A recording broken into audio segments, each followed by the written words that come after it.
Hey folks, welcome back to Michelle Reads a Lot of Fantasy, and in today's video, we are doing another book review. So I know it's been like over a week since I've done a video, and I read a lot of books that were not fantasy, so I didn't post it here.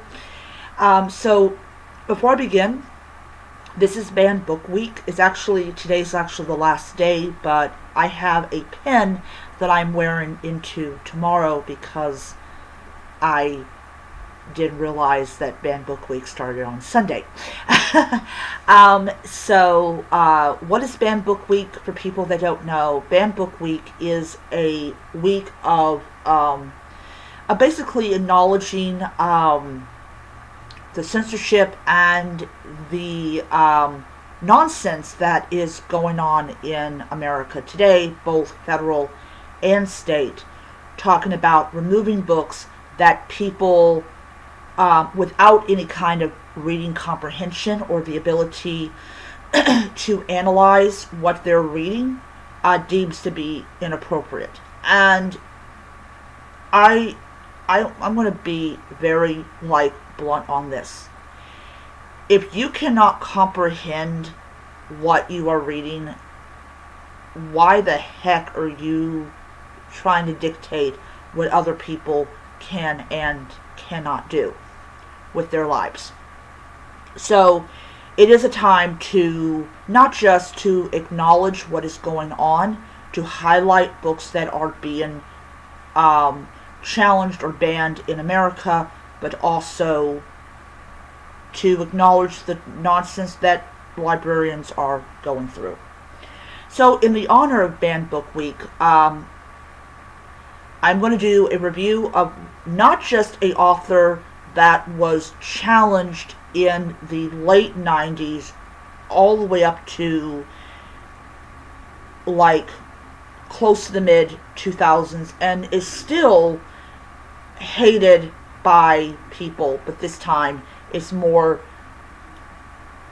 non-religious people that hate her. Harry Potter and the Chamber of Secrets.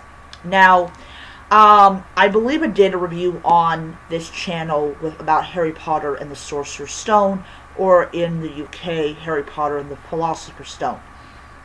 So for people that have not read this book series, we are now entering Harry's second year at Hogwarts, and a house elf named Dobby has basically warned him that horrible and terrible things are going to happen at Hogwarts this year, and he wants to keep Harry from harm, which he does it in some very dangerous ways. He's determined to kill Harry. So Harry manages to get away from the Dursleys and spend a month with the Weasleys, having the time of his life. And he goes back to Hogwarts, and what ends up happening is Mrs. Norris ends up petrified, over a month later, nearly 2 months later. And during this time, Harry starts hearing voices that he does not know, who's making this sound. It doesn't sound human. You can tell from the writing it's not human. And so Harry, Ron, and Hermione are trying to find out exactly who attacked Mrs. Norris. They brew the Polyjuice potion, which we thank Professor Snape for that particular lesson. 2 lessons, actually. What's really weird is there's a spell that Harry uses literally all the time. It is what we call his signature spell, what he is known for, and this came from Professor Snape. It is the disarming charm. He uses it all the time, literally all the time. He wants to get something, he uses that particular charm. It's kind of weird. I'll later on, when we get to books like the Deathly Hallows, I'll go into a little bit more detail about that.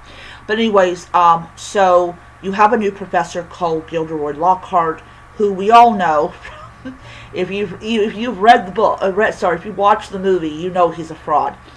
And I I really love the actor who played Gilderoy Lockhart. He is so amazing. He did an interview talking about that he would go in the back to smoke because he did not want kids to see him smoking and think it was cool to smoke. I think a couple actors ended up taking up the habit of smoking, but anyways, so yeah, Lockhart is a complete, like, he's just, nobody likes him. Even Snape doesn't like him. McGonagall doesn't like him, and Dumbledore just has him around. I don't know why you would, but it's the whole rumor that it's getting very hard to find somebody to fill in the post of Defense Against the Dark Arts teacher. Anyways, so we're introduced to Aragog. We're also introduced to Tom Riddle, and if anybody has ever read the series, you know who Tom Riddle actually is. We also find out what caused Hagrid to be expelled after his third year, or during his third year. Anyways, absolutely loved this book. I love the battle between Harry and Tom. I thought it was really well written and really great. And I want to also add that one of the huge reasons that I'm getting much older fantasy books, no matter how problematic the authors are, is that this represents a time when you actually had people that did their job when they were editing these manuscripts. You didn't have sensitivity readers, you didn't have any of that stuff. So I like going back to books that didn't have those things and didn't have those problems or issues. Anyways, gave it 5 stars on Goodreads. It is a great series. Just, people can not like the author, and that's fine, but I do love the series because it is just very, very well written. Alright, so I am taking a break from Harry Potter, and I'm currently reading another fantasy book called